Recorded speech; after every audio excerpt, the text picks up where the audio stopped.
As Israel continues to pound Gaza, comments by Israel's cabinet minister Amichai Eliyahu sparked outrage, sending chills across the globe. Amichai Eliyahu's comments that dropping a nuclear bomb on Gaza is an option, it's drawn not just condemnation and the ire of the Arab world, it has brought to fore Israel's supposed covert nuclear program. Not the best kept secret in the world.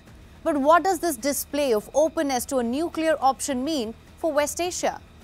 Does Israel pose a threat to West Asian nations?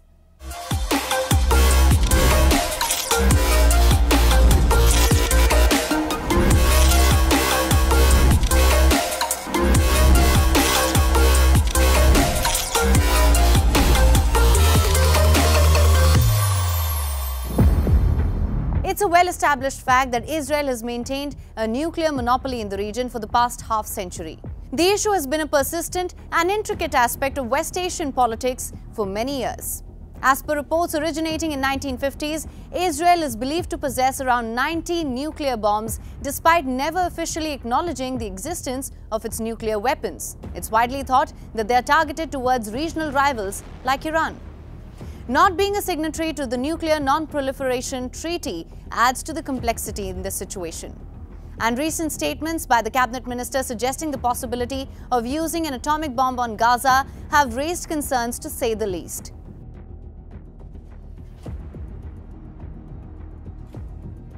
Soon after his comments, Amichai Eliyahu was suspended, with Netanyahu's office calling these remarks disconnected from reality. Now, it's hard to tell what the standard operating procedure is in such cases, but a suspension and not an outright dismissal would appear to be letting the ultra-nationalist minister off the hook rather easy. Israel's nuclear program originated from a secret deal in 1957 when France agreed to a reactor, uranium and plutonium reprocessing plant at Dimona, ostensibly for peaceful purposes. In 1959, France backed out and Israel independently completed the project. Despite the United States not directly assisting Israel's nuclear program, President John F. Kennedy compelled Israel to accept US inspections at Dimona. Initially, it also pushed for Israel to sign the Nuclear Non-Proliferation Treaty in 1968. In a secret agreement in 1969, Israeli Prime Minister Golda Meir and President Richard Nixon reached a de facto end to US pressure. Nixon agreed to turn a blind eye to Israel's possession of nuclear weapons on the condition that Israel refrains from publicly acknowledging them. This marked the beginning of Israel's policy of nuclear opacity, a stance subsequent Israeli and US administrations have maintained since.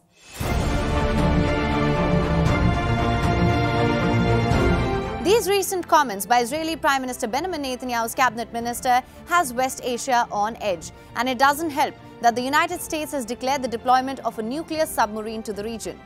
The death toll is mounting in Gaza. There seems to be no endgame in sight.